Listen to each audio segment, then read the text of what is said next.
పల్లెల్లో పంచాయతీ ఎన్నికల సందడి మొదలైందని చెప్పవచ్చు. తొలి విడత నామినేషన్లకు రేపే చివరి రోజు. నిన్న ఇవాళ రేపు 3 రోజుల పాటు కూడా నామినేషన్ల ప్రక్రియ.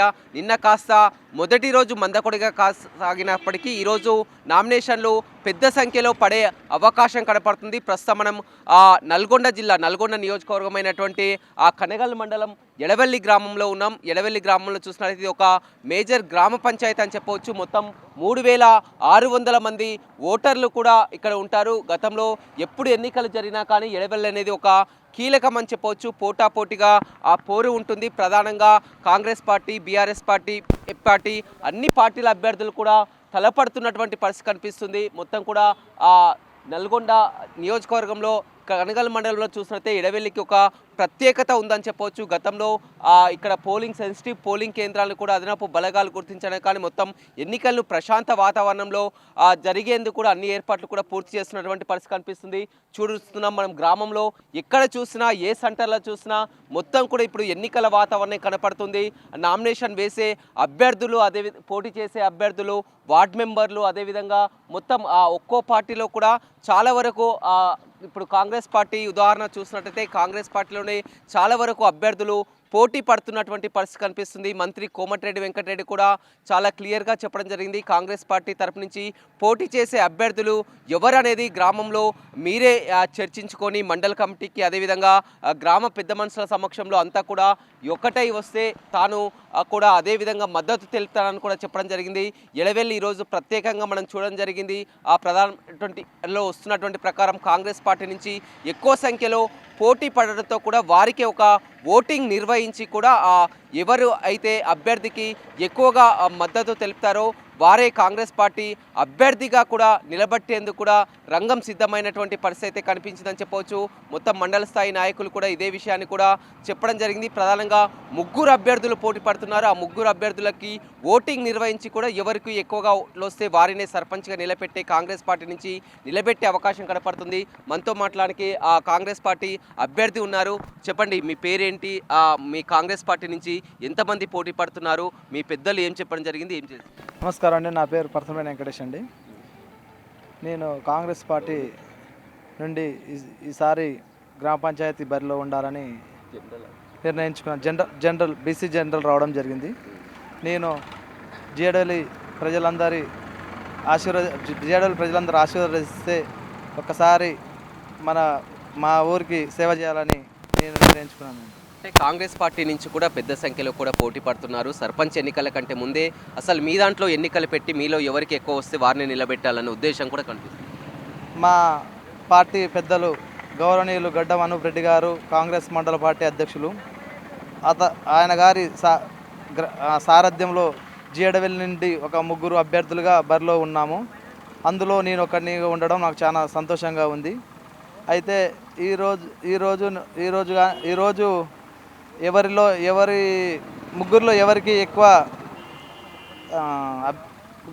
గ్రామ ప్రజల సపోర్టు ఉంటుందో వారిని సర్పంచ్గా నిర్ణయించడానికి అంగీకరిస్తామని. దాన్ని ఏ విధంగా మద్దతు తెలపాలంటే ఎలా ఓటింగ్ ఎలా వేస్తారు? ఇంటర్నల్ బ్యాలెట్ పెట్టి వారిని సెలెక్ట్ చేసుకునే విధంగా చేయడం జరుగుతుందని. బ్యాలెట్ నమూనా ఉంది కానీ ఇప్పుడైతే ప్రస్తుతం లేదు. ఇంకా చేస్తామని చెప్పారు. ఏంటి మద్దతు మీకే ఉంటుందని అనుకుంటున్నారు? నేను ఖచ్చితంగా మా ఊరి ప్రజలు నన్ను ఆశీర్వదిస్తారని, నన్ను నిలబెడతారని ఆశీర్వదిస్తారని నాకు గట్టి నమ్మకం అయితే ఉన్నది. ఓటింగ్ సిస్టమ్ అంటే ఏం లేదండి. మన గ్రామంలో ఎక్కువ అభివృద్ధి ఎవరు చేసారో వాళ్ళకి ఓటింగ్ చేయాలని ఉన్నది. అందులో ముందంజలో ఉన్నది శివదుర్గ ఫౌండేషన్ చైర్మన్గా అయిన పరసనమేడ వెంకటేష్. అందరి అభ్యర్థుల కంటే కొంత ముందులో ఉన్నాడు అని అందరేమో సర్పంచ్ అభ్యర్థిగా పోటీ చేసి గెలిపించి ఎవరు గెలిస్తే వారు సర్పంచ్ ఉంటారు. కానీ ఇక్కడ కొత్తగా చూసినట్లయితే మొదటగా అభ్యర్థిని సెలెక్ట్ చేయడానికే ఓటింగ్ జరుగుతున్నటువంటి ఇక్కడ విషయం ఏంటంటే అందరూ ఇప్పుడు చేసే కథ 3 గిట్లా 2 అందరూ మాకు తెలిసిన వాళ్ళే. మాకు 24 గంటలు మాకు అందరు గ్రామంలో అందుబాటులోనే ఉంటారు. అందులో ఎవరిని మనం డైరెక్ట్ మనం తీసేయలేం కదా. అదే ఓటింగ్ ద్వారా అయితే చేసుకోవచ్చు అనే ఉద్దేశంతో ఎవరిని ఇబ్బంది పెట్టొద్దని చెప్పేసి ఓటింగ్ పెట్టుకున్నామండి. మొత్తం ఎంతమంది ఓటింగ్లో పాల్గొనే అవకాశం ఉంది? నియర్ బై 1000 వరకు పాల్గొనేటట్టు ఉన్నారు. ఓన్లీ జెంట్స్ వరకేను, లేడీస్కి లేదు అవకాశం. అంటే జెంట్స్ కూడా మీ పార్టీకి సంబంధం కాంగ్రెస్ పార్టీ వాళ్ళైనా ఎవరైనా కానీ? కాంగ్రెస్ పార్టీ సంబంధించిన వాళ్ళే. ఎమ్మెల్యేకు కాంగ్రెస్ పార్టీకి వేసి ఉండాలి. ఎంపీకి కాంగ్రెస్ పార్టీకి వేసిన వాళ్ళే ఈ ఓటింగ్కి అర్హులు. అంటే మంత్రి కోమటిరెడ్డి వెంకటరెడ్డి ఎవరో ఒకరిని సెలెక్ట్ చేయలేకపోయారా? ఏం చెప్పారు మంత్రి గారు, ఏం చెప్తున్నారు?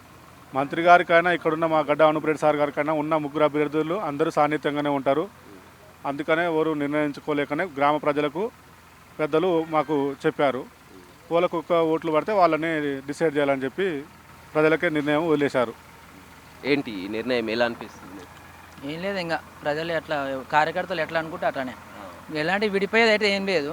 ఎట్లయినా ఓళ్ళని ఒకరు ఎంచుకొని, ఓళ్ళు ఉత్తముడని ఎంచుకొని, ఊరికి ఓళ్ళు సేవ చేస్తారని ఎంచుకొని కాంగ్రెస్ని వాళ్ళనే గెలిపించుకోవాలని ప్రయత్నం చేస్తున్నాం. అంటే ఇది కొత్తగా ఉంది, ఎందుకంటే సర్పంచ్ అభ్యర్థికి ఓటేస్తారు, కానీ ఇప్పుడు సర్పంచ్కి ఓటేస్తారు. ఇప్పుడు 2 ఓట్లు కూడా సర్పంచ్ అభ్యర్థిని సెలెక్ట్ చేయడానికి కూడా ఒక ఓటు వేయాలి. కామన్గా ఏంటంటే ఇప్పుడు అధికారంలో కాంగ్రెస్ ఉంది కాబట్టి ఊళ్ళో కూడా కాంగ్రెసే ఉంది. ఊళ్ళో కూడా కాంగ్రెస్లో కొంతమంది బలమైన లీడర్లు ఎక్కువ మంది ఉన్నారు. వాళ్ళు ఇంకొక ముగ్గురిని ఎంచుకోరు, వాళ్ళు మేమంటే మేమని పోటీ పడతారు. అందువలన ఒకరిని ఎంచుకుంటారు. ప్రస్తుతానికి వెంకటేశం గారిని మంచి చేస్తాడు, ఆయన సేవ చేస్తాడని అనుకుంటున్నాం. ఆయన ఫౌండేషన్ కూడా ఉంది కాబట్టి ఆయన అయితే బెటర్. ఏంటి ఈ ఓటింగ్ విధానం ఏమనిపిస్తుంది? ఎందుకంటే అందరు కూడా సర్పంచ్కి ఓటేస్తారు, కానీ ఇప్పుడు సర్పంచ్ అభ్యర్థిని సెలెక్ట్ చేయడానికి మీ ఊర్లో ఓటింగ్ పెట్టుకున్నటువంటి పరిస్థితి. కాంగ్రెస్ పార్టీ నుంచి 3 అభ్యర్థులు ఉన్నారు.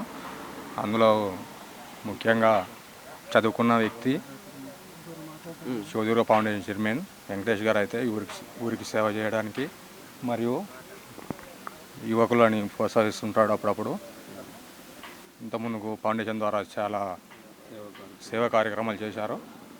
వెంకటేశం అయితే సర్పంచ్ మంచిగా ఉంటుంది. అంటే ఇది ఎన్ని గంటలకి ప్రక్రియ, ఎన్ని గంటలకు స్టార్ట్ అవుతుంది ఓటింగ్ ప్రక్రియ? ఇప్పుడైతే ప్రస్తుతం అలాంటి ఆలోచన లేదు, ఉంది ఇవాళ రేపటి ఈ మధ్యలో ఉంటుందని నేను అనుకుంటున్నాను.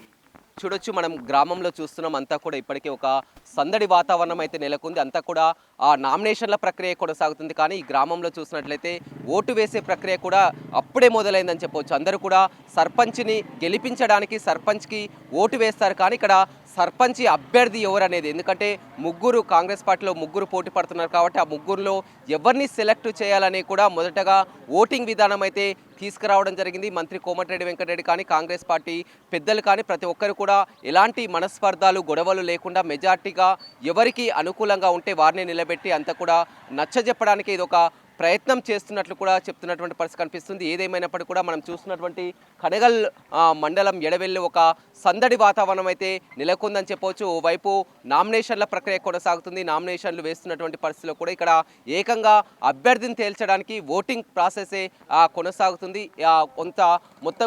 మొత్తం అన్ని గ్రామాల్లో కూడా ఇలాంటి రాజకీయాలు లేవు. కేవలం అభ్యర్థులు ఎక్కువ సంఖ్యలో పోటీ పడుతున్నారు కాబట్టి వారిని సూచించే విధంగా కూడా ఈ విధంగా ఎన్నిక జరుగుతుందని కూడా గ్రామస్తులు చెప్తున్నారు. వీడియోస్ రవితో రమేష్, బిగ్ టీవీ, నల్గొండ.